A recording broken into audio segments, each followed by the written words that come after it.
반갑습니다. 하지혜 선생입니다. 자, 이제 드디어 가사 작품으로 들어갑니다. 이 가사 작품은 굉장히 중요한 그 장르이고요. 출제율 또한 굉장히 높기 때문에 여러분이 그 집중해서 들으셔야 합니다. 자, 면항정가하고 오늘 누앙사 부분을 할 거고요. 좀 중요한 부분들을 찝으면서 정리해 나가면서 가도록 하겠습니다. 반드시 이걸 강의를 듣고 선생님이 제공해주는 숙제를 반드시 하셔야 됩니다. 자, 그러면 면항정가부터 들어가 보도록 할게요. 자, 면항정가와 상춘곡을 누앙사는 그 다음 시간에 들어가게 되고요. 상춘곡을 같이 들어갈 거거든. 그러니까 이 두 가지는 자연과 연관된 작품이에요. 자연. 그러니까 선생님이 요거 고전시가 전체 마인드맵 정리하거나 그럴 때 자연과 연관된 작품은 자연과 뭐와의 대조가 나타난다 그랬지? 인간과의 대조가 나타난다고 했었죠.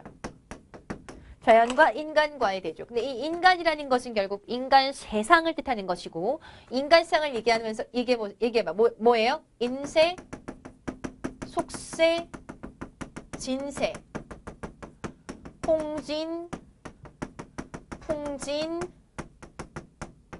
사바세계. 이렇게 얘기하죠. 그 인간 세상은 무엇을 하는 세계야? 물질적인 것을 추구하는 세계. 즉, 권력이나 부를 추구하는 세상. 자연이라는 것은 물질적인 것은 부족하나 정신적인 것은 만족하는, 가난하지만 정신으로 만족하는. 그러니까 가난한 것과 연관된 것이 뭐 박주산채, 단사표음, 단표누황, 뭐 가난이라든가 초가집이라든가 이런 것들과 연관된 단어들이 나오면서 거기에 대해서 정신적으로 만족하는 거, 안분, 지족, 안민, 낙도, 이런 것과 연관이 돼서 가게 됩니다. 자연과 인간과의 대조가 드러나는 작품들, 전형적인 작품들이니까 한번 보시고요. 면항정가 같은 경우에는 일단 기본적으로 선경, 후정 구조, 자연철 작품들 대부분 선경, 후정 구조진이거든요. 근데 이 선경 부분이, 면항정가에서 이 선경 부분이 공간적인 전개, 경치를 이제 공간적 전개에 따라서 전개를 하고, 또 뒤에는 시간적 전개, 즉 계절의 흐름에 따라서 전개를 하게 됩니다. 자, 그러면 내용으로 한번 들어가 볼게요. 무등산 한 활기, 한 줄기 산이 동다히로, 동쪽으로부터 뻗어왔대. 자, 무등산 한 줄기 산이 이렇게 동쪽부터 한 줄기가 쭉 뻗어와서 멀리 떨쳐와 제월봉이 되었대요. 그러니까 멀리 떨쳐와서 이렇게 와서 제월봉이 된 거야. 제월봉이란 봉우리가 된 거지. 무변대야, 넓은 들에 무슨 생각을 하노라고 7구비가 한데 뭉쳐서 하나, 둘, 셋, 넷, 다섯, 여섯, 일곱. 7구비가 한데 뭉쳐서 무득무득이라는 건 우뚝우뚝 이렇게 벌여져 있는 듯. 자, 가운데 구비는 구멍에 든 늙은, 가운데 구비를 확대시켜보면 구멍에 든 늙은 용이 이렇게, 용이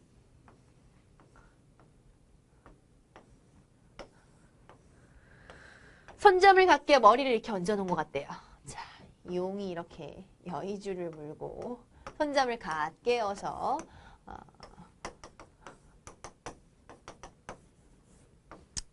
이렇게 이제 여의주를 물고 이렇게 머리를 얹어놓고 있는 것 같대. 근데 이거는 진짜 용이 등장하면 되겠어요, 안 되겠어요? 만약에 이 작품을 영화로 만들었다. 그럼 용이 등장하면 돼, 안 돼? 안 되지. 마치 용이 머리를 얹어 놓은 것 같다라는 거지. 이거를 용이 나오면 안 되겠죠. 자, 고전 작품에서는 원관념과 보조관념의 관계를 파악하는 것이 굉장히 중요합니다. 왜냐면 기본적으로 해석이 돼야 되거든요. 자, 지금 이 부분에서 늙은 용이라는 거는, 그러니까 제월봉을 마치 늙은 용에다 빗대어서 표현을 하고 있죠. 그러니까 제월봉이라는 것이 원관념이 되는 거고요. 원관념. 이 늙은 용이라는 것이 보조관념이 됩니다. 보조관념. 자, 마치 제월봉이 이제 늙은 용이 손잡을 갖게 머리를 얹어놓은 듯이 그렇게 생겼다라는 거지. 생긴 모양이 용처럼 생겼어. 너러 바위 위에, 넓고 평평한 이런 바위 위에 송죽을 해치고, 송죽이랑 소나무 대나무를 해치고 정자를 이렇게 하나 얹어놨어. 정자를 하나 이렇게 얹어놓았으니 마치 이 모양이 구름탄 청학이 천리를 가려고 날개를 이렇게 펼친 것 같대. 그러니까 학이 이제부터 날아올라야지. 그리고 날개를 쫙 펼친 것 같다는 거야. 이런 거죠.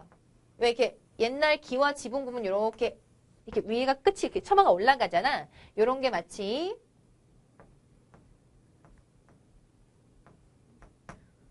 청하기.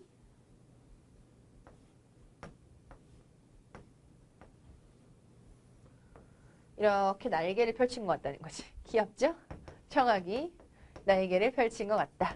그러면 지금 여기서 면왕정을 어디다 비유한 거야? 청하게 비유를 한 거고요. 면왕정의 지붕을 청하기 펼친 날개에다가 빗대어 표현을 한 거죠. 다시 보겠습니다. 천리를 가려고 두 날개를 벌려 놓은 것 같다. 면왕정의 어떤 형세가 나오고 있습니다. 옥천산, 용천산, 날인물이, 옥천산, 용천산으로부터 날인물, 내려오는 물이, 즉 시냇물이겠죠. 그 시냇물이 정자암 넓은 들에 이렇게 흐르는 거야. 이 시냇물이 이렇게 흐르는 거.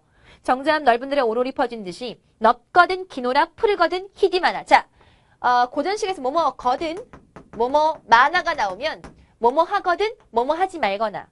그러니까 넓거든 길지 말거나 푸르거든 희지나 말지 넓고 길고 푸르고 희고 아름답다 이거죠. 여러 가지 모습을 다 지녔다라는 거야. 쌍용이 뒤트는데 마치 이게 쌍용, 이렇게 꿈틀꿈틀하는 그런 쌍용이 막 뒤트는 듯 굉장히 이렇게 웅대한 그런 이렇게 힘찬 물살의 흐름 이런 것들을 빗대어 표현한 거라 볼 수 있겠죠. 긴 비단을 펼쳐놓는 예쁘다 이거죠. 그러니까 지금 그 다음 면왕정 앞에 흐르는 시냇물을 갖다가 빗대어 표현을 하는데 마치 쌍용이 몸을 뒤트는 듯 긴 비단을 펼쳐놓은 듯이 예쁘다.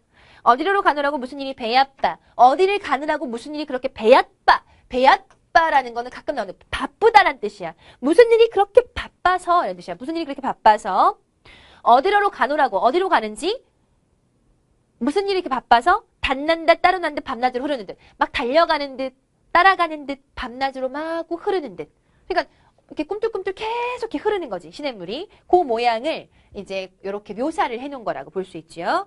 여러 가지 이제 비유 뭐뭐 하는 듯 직유법을 굉장히 많이 사용했죠. 뭐뭐 하는 듯 무조친 사정은 물 따라 펼쳐진 물 따라 펼쳐진 모래사장 여기에 이제 모래사장이 쫙 펼쳐져 있게 시냇물 앞에 모래사장은 눈같이 펼쳐져 있대요. 눈처럼 하얗게 펼쳐져 있는 거지. 그러니까 이제 모래사장이 이제 그 다음에 나오죠. 모래사장은 마치 눈처럼 하얗게 펼쳐져 있고, 어지러운 기러기는 무엇을 어르노라고, 무엇을 통정하노라고, 뭔가를 얘기하느라고, 앉으락 날이락 모드락 흐트락, 앉았다가 내려갔다가 모였다가 흩어졌다가, 노화라는 거는 갈대꽃이죠. 갈대꽃을 사이에 두고 우러곰 존니나뇨. 뭐예요? 울며 따르느냐. 다시 앉았다가 내려갔다가 모였다가 흩어졌다가 노화, 갈대꽃을 사이에 두고 우러곰, 울며 따라다니느냐. 그리고 이제 기러기들이 날아다니는 거를 얘기하는 거죠. 얘는 빗대어 표현한 게 없어요. 그럼 기러기들은 새니까 당연히 막 내려갔다가 다시 올라갔다가 막 이러겠죠. 그럼 얘가 지금 시선이 어떻게 되는 거냐면 저쪽부터 이렇게 쭉 와서 여기를 이렇게 시냇물 앞에를 이렇게 바라보다가 그 앞에 면왕정을 바라보다가 면왕정 앞에 있는 시냇물을 바라보다가 그러니까 다시 이 쭉 와서 면왕정을 바라보다가 앞에 시냇물을 바라보다가 모래사장을 보다가 기러기가 날아오르는 거야. 그럼 눈이 다시 이렇게 밑에 시냇물을 보다가 이렇게 올라가겠지. 올라가면 어디가 보여 이렇게. 건너편에 있는 산 봉우리가 보이겠죠. 그럼 봐라. 여기가 원경에서부터 제월봉 면왕정 시냇물 뭐예요 이거? 근경으로 왔지. 그러다 기러기가 날아오르는 걸 보면서 산 봉우리를 보죠. 산 봉우리. 원경.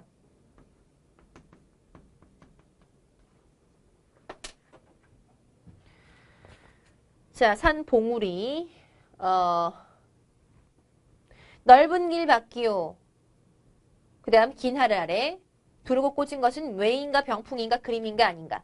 그러니까 이제 기러기 보다가 눈을 이렇게 들으니까 정말 너무 예쁜 병풍 같은 게 이렇게 둘려져 있는 거야. 산 봉우리가 막 병풍을 둘러놓은 듯이 예쁜 거지.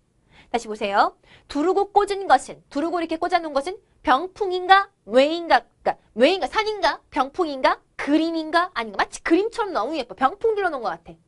다시 산봉우리를 병풍 그림에다가 빗대어 표현을 하고 있죠. 높은 듯 낮은 듯 끊어지는 듯 이어지는 듯 높은 듯 낮은 듯, 끊어지는 듯, 이어지는 듯 굉장히 변화무쌍한 산의 모습을, 다양한 산의 모습을 이렇게 묘사를 해주고 있습니다. 숨거니, 회거니, 가거니, 머물거니. 자, 숨었다가, 보였다가, 갔다가, 머물렀다가 변화무쌍한 산의 모습이죠. 어지러운 가운데 이름난 양하야. 하늘도 저티하냐. 저어하다, 두려워하다. 하늘도 두려워하지 않아서 우뚝 산봉우리가 하늘을 두려워하지 않고 이렇게 우뚝 서 있는 모습을 얘기하는 거예요. 하늘도 저티하냐서 우뚝이 서 있는 것이 추월산 머리 짚고 추월산부터 시작해서 용구산, 몽선산, 불대산, 어등산, 산봉우리의 이름을 나열해 주는 거지. 무슨 산, 무슨 산, 무슨 산, 무슨 산이 이렇게 같이 있다. 자, 이게 허공에 벌여져 있거든. 원근 창해에 머문 것도 하도하시야. 멀고 가까운 푸른 언덕에 머문 것이 참 많기도 많구나. 산봉우리가 참 많다. 많은 산봉우리의 모습을 이렇게 나열해주고 있죠. 여기는 이제 묘사라기보다는 나열을 좀 많이 해주고 있네요. 무슨 산, 무슨 산, 무슨 산 이렇게. 자, 여기까지가 바로 뭐예요? 공간적인 전개에 따라서 뭐의 이동이니 이거? 시선의 이동에 따라서 공간적 전개에 따라서 이제 바라보고 있죠. 여기까지가 이제 공간적 전개이고요. 그 다음에 이제 보시면 49페이지에 보시면 본사 2-4까지 세 번째 문단 있죠? 거기까지 갈러봐. 쫙 갈러봐. 그까지가 뭐냐면 선경이에요. 선경. 공간적 전개이고요. 그 다음에 이제 요 뒷부분 있죠? 본사 2-4까지가 뭐냐면 시간적 전개. 뭐의 흐름에 따른? 계절의 흐름에 따른 전개. 그럼 계절의 흐름에 따른 전개라는 것은 봄, 여름, 가을, 겨울, 춘, 하, 추, 동. 고전 시가에는 이런 흐름을 보이는 작품들이 꽤 있죠. 삼위인국도 역시 그렇고요. 그럼 봄, 여름, 가을, 겨울인지 어떻게 아나? 당연히 어떤 현대시를 봤는데 눈 내리고 그러면 겨울이네. 배경이 겨울이네 이러겠지. 그거랑 마찬가지야.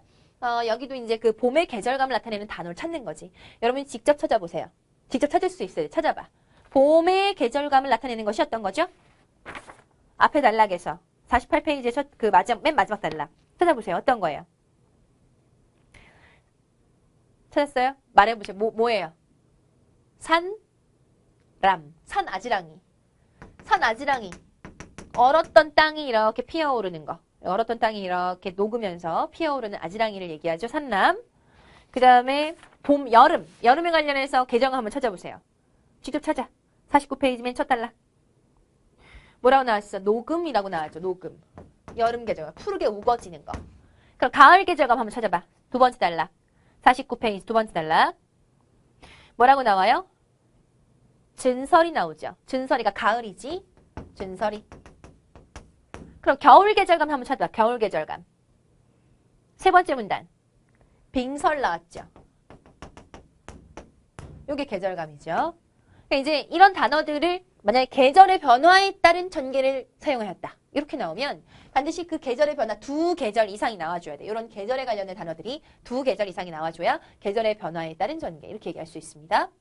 직접 찾을 수 있어야 돼. 고전 시간에 나오는 계절 변화라고 해야 거의 비슷하기 때문에 보시면 됩니다. 그럼 다시 가서 48페이지 마지막 단락 한번 봅시다. 흰 구름 뿌연 연하. 연하라는 건 안개와 노을 이런 뜻이에요. 그러니까 자연을 대표적인 아름다운 자연을 얘기하죠. 연하. 그래서 왜 자연을 너무 사랑하는 병을 연하고질 그러잖아. 연하고질 그럼 자연 친화적인 작품과 연관된 한자성 거죠. 연하고질. 연하 안개와 노을. 푸른이남. 푸른 것은 산남이라. 산아지랑이. 천안만학을 제 집으로 삼아두고 천안만학이라는 건 천 개의 바위와 만 개의 골짜기를 내 집처럼 왔다 갔다 하는 거야. 남영성 들명성 나왔다 들어갔다 일해 아양을 떠는구나. 오르거니 나리거니 장공에 떠나거니. 자, 올라갔다가 내려갔다가 하늘에 이렇게 돌아다니거니. 광야로 건너거니 푸르락 붉으락. 광야로 건너갔다가 푸르락 붉으락. 푸르렀다가 붉었다가 옅으락 짙으락. 옅었다가 짙었다가. 그러니까 아지랑이가 피어오르는데 그게 이렇게 왜 얼었던 땅이 녹으면서 이렇게 피어오르는데 그때 봄의 계절은 꽃도 피고 뭐도 피고 이러잖아. 그치? 그 색깔들이 뭐 연두색, 분홍색 많잖아. 그게 이제 막 어우러져가지고 색색깔이 너무 예쁘게 이렇게 펼쳐지는 거야.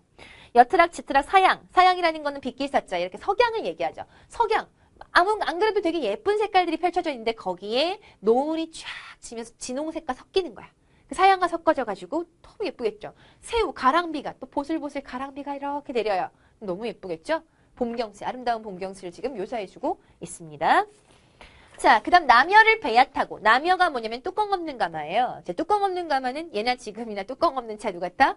좀 돈 많은 애들이 타겠네, 그지? 그러면 남여라는 건 뭐냐면 옛날에 벼슬자 높은 사람들이 타는 뚜껑 없는 가마입니다. 남여를 배야 타고. 배야라는 건 재촉하여 타고. 솔 아래 굽은 길로 오며 가며 하는 적에 소나무 아래에 굽은 길로 오며 가며 하는 적에 녹양에 우는 황행. 녹양이라는 건 푸른 버드나무에 우는 황행, 꾀꼬리, 교태겨워 하는구나. 그러니까 이제 막 너무 좋아가지고 꾀꼬리가 막 꾀꼴 하면서 교태겨워서 막 너무 좋아서 온다라는 여름 계절감을 나타내는 거죠. 녹양이라는 것도 푸른 버드나무니까 여름 계절감을 뜻해요. 나무새 자자지어. 나무 사이가 우거져가지고 녹음이 얼랜 적에. 녹음이라는 건 여름 계절감이죠. 푸르게 우거지는 거. 백척 난간. 이렇게 높은 난간에 긴 조으름. 이렇게 물가에서 지금 잠든 거야. 백척난간에 긴 조으름 내 옆편이 수면 양풍. 그러면 수면, 물 위에 서늘한 바람이 그칠 줄 모르는구나. 얘가 지금 물가에서 높은 난간에서 시원한 바람 부는 거 이렇게 즐기면서 자는 거야. 얘들아, 물가에서 자는 게요. 봄이나 가을에 물가에서 자면 어떻게 될까? 입 돌아가죠? 그럼 겨울에 물가에서 자면 어떻게 될까? 죽어. 그죠? 얼어 죽죠? 여름에는 시원하겠죠? 그러니까 이것도 역시 여름에만 할 수 있는 그런 행동이라고 볼 수 있겠죠. 여름의 어떤 모습이 드러나고요. 진설이 빠진 후에, 진설이라는 거는 된설이, 그래 이제 가을이, 설이 내리는 거 가을이죠. 진설이가 거친 후에 산빛이 금수로다. 설이 내리고 나면요, 그 나무가 이제 그 차가운 서리를 맞고 나면 단풍이 들기 시작하거든. 그 단풍이 들어서 예쁜 색깔이 된 걸 금수, 즉 비단 같다라고 표현을 한 거야. 금수로다. 황운은 또 어찌. 황운이라는 것은 또 뭐예요? 누런 구름이란 뜻인데 잘 들어. 황운이라는 건 이것도 가을의 어떤 계절감을 드러내는 빗대어 표현한 건데 이 황운이라는 것은 누런 구름이란 뜻인데요. 요게 이제 누런 곡식으로 쓰일 때가 있고요. 전쟁의 기운으로 쓰일 때가 있어. 같은 황운이라는 단어인데 이게 누런 곡식이라는 뜻으로 쓰일 때가 있고 전쟁의 기운으로 쓰일 때가 있습니다. 그럼 누런 곡식이라는 것은 자 면왕정가라는 작품이 있고요. 그 다음에 농가원령가 8월령도 있습니다. 자, 면왕정가에서는 누런 곡식이 무엇으로 쓰이냐면 풍요, 감상의 대상으로, 감상의 대상. 아, 예쁘다. 이렇게. 여기서 지금 감상의 대상으로 써요. 풍류 즐기는 거. 농가원령과 8월령이면 농사 짓는 거잖아. 이건 이제 뭐랑 연관이 있는 거냐면 자연관과 연관이 있거든요. 그러니까 자연이라는 것이 고전시가, 고전 작품에서는 다 플러스로 쓰이는데 이것이 그 작품의 종류가 대부분의 경우에는 이 자연이 풍류의 대상, 풍류를 즐기는 자연, 감상을 할 수 있는 그런 자연, 요렇게 쓰이는 경우가 많아요. 거의 80% 작품이 그래요. 근데 이제 일부 작품들이 실학 들어오면서 중농주의 학파들, 농사를 중시하는 그런 그 학자들이 쓴 그런 작품들은 농사와 연관된, 즉 자연이 노동의 현장으로서 작품에 쓰인 경우가 있어요. 그러니까 자연을 바라보는 자연관에 대한 문제가 나올 수도 있습니다. 실제 기출문제에 출제됐었고요. 자, 농가원령과 8월령에서는 또는 뭐 위백괴 농가라는 작품도 있거든. 거기서 생각해봐. 면왕정가에 부는 바람하고요. 농가에서 땀 흘리고 일을 하고 난 다음에 그렇게 땀을 식혀주는 바람하고는 달라요. 이거는 풍류의 바람이고요. 자연으로서의, 자연 친화로서의 어떤 풍류의 바람이고, 얘는 일을 노동 후에 어떤 휴식으로 쓸 바람이란 말이야. 그게 어떤 그 처한 상황이라고 하죠. 처한 상황에 따라서 의미가 달라집니다. 자, 농가원령과 8월령에서는 노동의 누런 곡식이 당연히 뭐겠어? 그러면 단순 감상이 아니라 노동의 결실로서의 곡식이지. 그 다음 전쟁의 기운으로 쓰인 거는 어떤 작품이냐면 선상탄이 있어요. 선상탄. 배 위에서의 탄식. 이게 전쟁 가사거든. 전쟁 가사인데 이렇게 황운이 깔려있는 어떤 거기를 배를 타고 막 지나가는 그런 거거든. 그러니까 이제 황운이라는 게 여기서 전쟁의 기운으로 쓰입니다. 그러니까 같은 단어가 쓰이는데 이것이 각각 쓰임새가 지금 작품마다 다르죠. 그 작품이 처한 상황이 다르기 때문에, 화자가 처한 상황이 다르기 때문이에요. 이런 것들을 파악해 주는 것도 중요하고요. 여기서는 풍류의 대상으로서의 황운으로 쓰였습니다. 자, 다시 보세요. 황후는 또 어찌 만경 넓은 들에 퍼져 있는가. 적도 어부의 피리도 흥에 겨워서 달을 따라 부는구나. 흥취를 즐기는 거죠. 그죠? 당연히 자연의 어떤 흥취를 즐기는 그런 게 나오는 거죠. 그 다음 초목 다 진 후에 강산이 매몰컨을, 초목 다 진 후에 강산이 매몰컨을. 그러니까 매몰이라는 것이 뭐야? 눈에 이렇게 쌓여가지고 이렇게 덮여 있는 걸 얘기하는 거죠. 조물주가 헌사하야, 조물주가 야단스러워서 빙설로 꾸며내니, 빙설로 꾸며내니. 이게 이제 겨울에 눈 온 거야. 경국요대와 옥해은산이, 옥해은산이라는 건 옥 같은 바다, 은색 산 이런 뜻이죠. 즉 눈 덮인 경치를 얘기하는 거야. 눈 덮인 강과 산 이런 거겠죠. 옥해인산이 안저에 벌여세라. 안저, 눈 아래에 이렇게 벌여져 있구나. 건곤도 가압열시야. 건곤, 온 세상이죠. 온 세상이 풍성하구나. 간데마다 경이로다. 간데마다 너무 예쁘다. 간데마다 경이롭다. 최고다. 라고 뭐 하는 거야 지금? 예찬적 태도가 굉장히 강하죠. 다시 뭐라고요? 예찬적인 태도가 굉장히 강합니다. 자, 보통의 자연사적인 작품들은요. 자연 바깥에서 자연을 예찬해요. 아, 너무 예뻐. 예찬하다가 화자가 바깥에서 예찬하다가 이렇게 화자 위치야. 화자가 예찬하다가 아, 너무 예쁘니까 들어가서 자연 속에서 아, 자연과 하나가 되고 싶어. 물화일체의 경지라던가 이런 걸 노래하는 경우가 많습니다. 처음에는 예찬만 해. 아, 너무 예쁘다. 그리고 들어가. 자연 친화. 완전 친화하는 경지가 나오게 되죠. 이제 그 다음부터가 바로 후정 부분입니다. 자,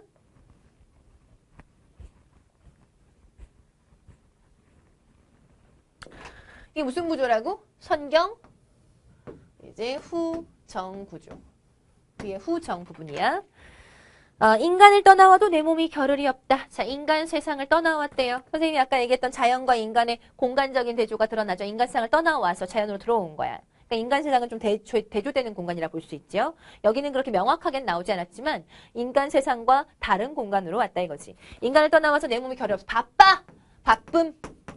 요거 특이해요. 보통 자연추화적인 작품들은 강호, 한정이라고 해가지고 강호라는 게 이제 자연, 강과 호수, 자연은 대유법이거든. 자연 속에서 한가로운 정서를 노래하는 걸 강호, 한정이라고 합니다. 근데 이제 그거를 바쁘다고 표현을 하죠. 나 바빠? 한가로워야 하는데 바쁘다고 나왔지. 이게 이제 다른 자연치화 작품들과 조금 다른 점이에요.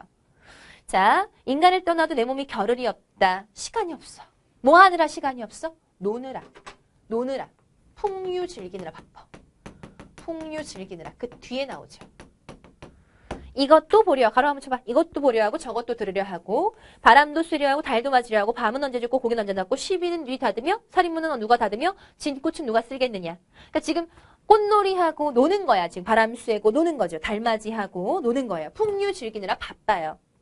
아침이 나쁘거니 아침이 부족한데 나조라는 건 저녁이에요. 나조.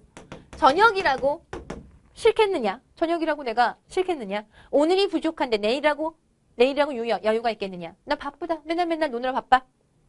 이 묘에 앉아보고 저 묘에 걸어보니 이 산에 앉아보고 저 산에 걸어보니 번로한 마음에 버릴 일이 없구나. 번거로운 마음에 내가 이 산에서 노는 거 버릴 게 하나도 없이 너무 좋다라는 거죠.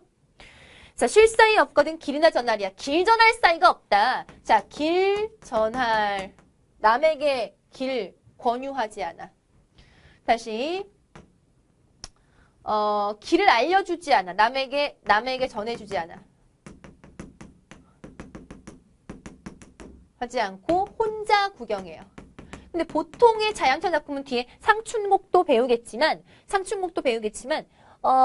거기서는 혼자 구경하지 않고 일로 와 같이 가자 이런 말 표현하거든. 너무 좋으면 남들한테 알려줘. 실제 시조에서 보면요. 너무 이 경치가 너무 예쁘니까 여기다가 꽃을 이 벽계수에 시냇물에 벽파에 꽃을 띄어서 보내서 사람들한테 알려주고 싶다. 인간 세상에 알려주고 싶다. 그런 표현도 있거든요. 그러니까 이걸 사람들이 만약에 여기서 보면 이런 표현 많이 나와. 우와, 저 꽃 너무 예쁘다. 그럼 저쪽에서 흘러왔으니까 저쪽에 아름다운 경치가 있겠지? 저쪽에 무릉도원이 있나? 라고 생각하는 이런 흐름. 그래서 사람들한테 내가 여기가 너무 무릉도원 같아. 여기 너무 예쁘니까 알려주고 싶어 하고 꽃을 띄워서 보내야겠다. 이런 표현도 나오고. 또는 시조 중에서 여기 혼자 이렇게 앉아있다가 아, 저쪽에서 꽃이 떠내려오네. 저쪽에 무릉도원이 있나 봐. 너무 예쁜 곳이 있나 봐. 하고 예찬하는 그런 내용도 나오고요. 이게 이제 보통 이제 자연철 작품에서 남에게 권유하고 하는데 얘는 권유하지 않아. 혼자 구경해. 이게 특징입니다. 혼자서만 구경한다는 게 특징입니다. 자, 쉴 사이 없거든 길이나 전할이야. 길이나 전할 사이가 있기는 다만 한 청료장이 무디어 가는구나. 지팡이가 다 무디어 가는구나. 그 다음 세 번째. 술이 익어가니 벗이라 없을 소냐. 술. 이거는 뭐 다른 작품과의 다른 점은 아닌데 보통 자연친화 작품에 술 나오잖아요. 그러면 풍류랑 연관이 돼요. 다시 자연친화적인 작품에 술이 나오면 풍류랑 연관이 됩니다. 술이 익어가니 벗이라고 없을 소냐. 불리며 타이며 혀이며 이하며 부르게 하며 악기를 타게 하며 악기를 켜며 이하며 막 흔들며. 그럼 너네 노래방 가봤죠? 시험 끝나고 노래방 가서 놀고 이러면 그때 뭔가 이렇게 뭐 시험 끝나고 나서 좀 우울하고 뭐 이런 게 있을 수도 있고 기분이 좋을 수도 있지만 어쨌든 시험 본 거 그 순간만큼은 잊어먹죠. 기분 나빴던 거 노래방 가서 노래 부르고 막 춤추고 있는데 막 계속 떠오르진 않잖아. 그 순간만큼 있는단 말이야. 그걸 얘기하는 거야. 막 그렇게 춤추다 보니까 온 가지 소리로 흥취를 재촉해보니 근심이라고 있으면 시름이라고 붙겠느냐. 자, 누락 앉아. 누웠다 앉았다가 굽혔다가 젖혔다가 을프락 시를 읊었다가 파라마락 휘파람 불었다가 노해로 마음 놓고 놀거니 천지도 넓고 넓고 1월도 한가하구나. 천지도 참 넓고 세월도 한가하다. 희황을 모를러니 희황이라는 거는 이제 태평성대의 황제를 일컫습니다. 그 희황의 태평성대를 내가 몰랐는데 이적이야말로 지금이야말로 내가 태평성대 같다 이런 뜻이야. 지금 태평성대 같다. 풍류 즐기면서 와 정말 지금 태평성대 같아. 너무 좋은 그러니까 흥취를 드러내면서 지금 태평성대 같다. 신선이 어떻던지 이 몸이야말로 그러구나. 나 신선된 것 같아. 대만족을 한 대만족. 지금 현재 처지에 대만족을 하고 있죠. 자, 네 번째. 강산풍을 거느리고 내 백년을 다 누리며 강산풍을 자연과 함께 내 백년을 다 누리면 악양루상에 이태백이 살아온다는들 호탕정회.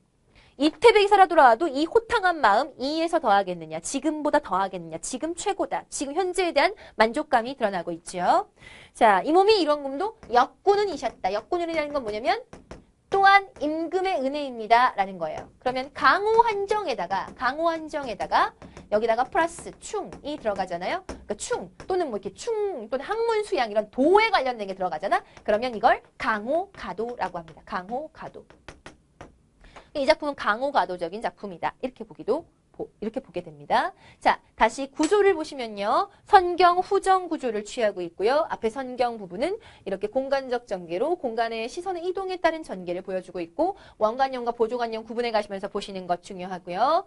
자, 그 다음에 뭐 시간적인 전개, 계절의 흐름에 따라서 이렇게 계절의 흐름에 따른 전개를 보인다라는 거 이런 비슷한 계절의 흐름에 따른 전개를 보이는 거 3위인곡도 있다고 했었죠. 3위인곡이라든가 규원가 같은 경우에도 중간에 계절의 흐름이 좀 나오는 부분도 있습니다. 계절의 흐름에 따른 전개라기보다는 계절의 흐름이 나오는 부분이 부분적으로 보입니다.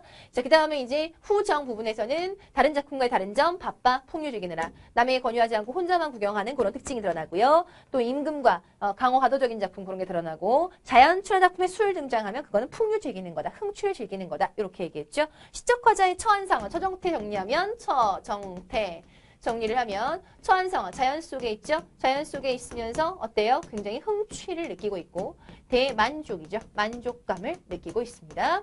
자연 친화적인 작품이라고 볼 수 있겠죠. 선경 후정 구조이면서 예찬적인 태도도 드러나고요. 자, 이렇게 해서 면왕정가를 마치도록 하고요.